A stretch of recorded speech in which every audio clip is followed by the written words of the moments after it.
Hi guys, today I'll take you through one of my favorite palms, or probably the most favorite indoor palm, the Rhapis palm. This is the Rhapis Excelsa, also called the lady palm. So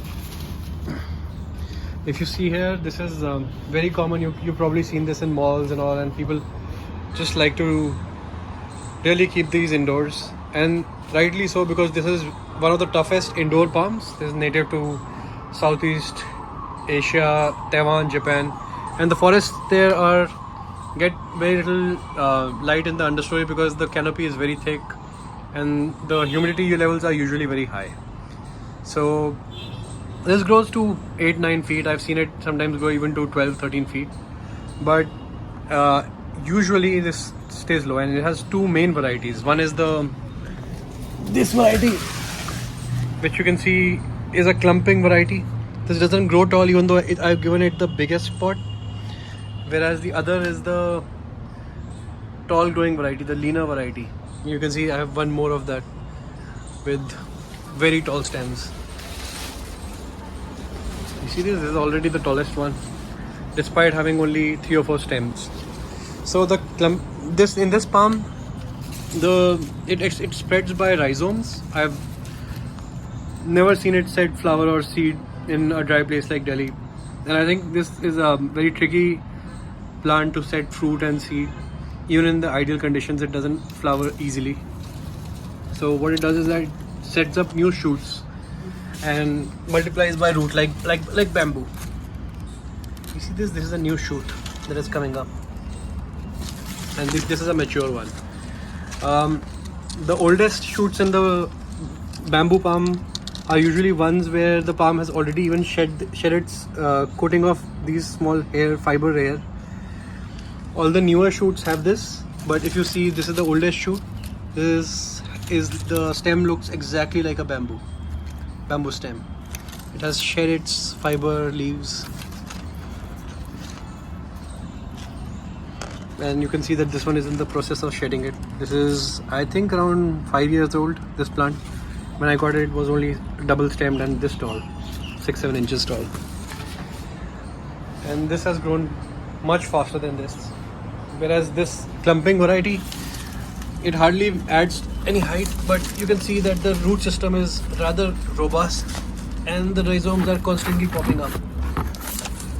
So the problem with the clumping variety, despite giving a very good thickness, is the fact that if you have it for 10-15 years, it grows so many stems that it usually breaks the pot. And I can't move beyond this on my terrace. I have a terrace garden, so I can't keep very huge pots, and beyond this I'll probably have to plant this somewhere in the garden, although I think that moment is still 10 years away. So the gardening tips is that, unlike many palms I have here, which like a very open, very airy soil, this prefers that, having a very airy, well aerated medium like coco peat, leca and other things. This can tolerate heavy soils, so which is why this is the most forgiving for new gardeners. Although the leaves will not grow the dark green texture when they're planted in heavy soils. This is the oldest one that I have, but this is also the slowest growing.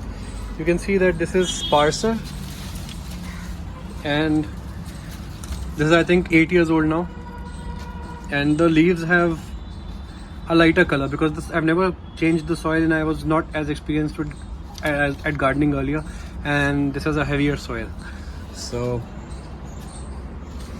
whereas for all of the other ones, what I use is a base of leca, which is these large clay balls. I'll show you some leca. I use these to populate the base of the plant. These let the water drain out easily. Then you see these small white balls. This is perlite.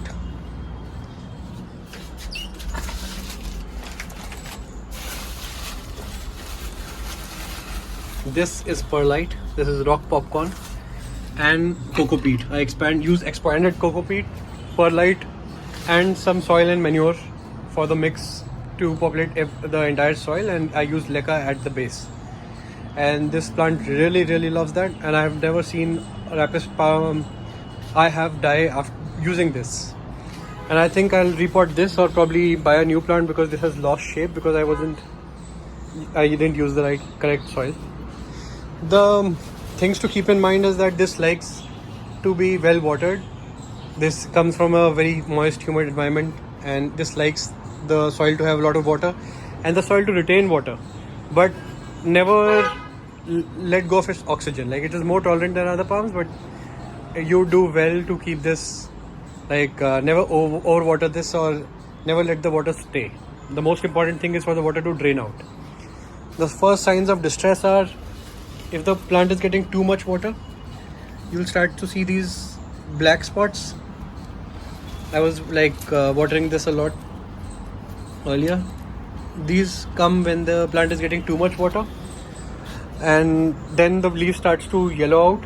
And if you see these spots, you know that you don't water it too much.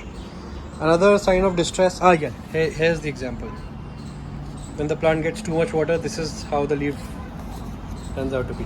Another example is if the plant is getting too much sun, the ends of the leaves start to dry out and turn brown. So I moved this to a more shady location because it was getting too much sun. And you can see here,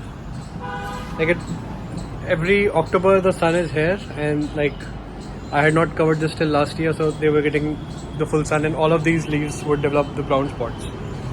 And this is not a very forgiving plant. It grows very slowly, so if you have a damaged leaf, be prepared to stick with it for 5 years or more. And if I've missed any points, I'll be sure to cover this in another video. And thanks for watching, guys.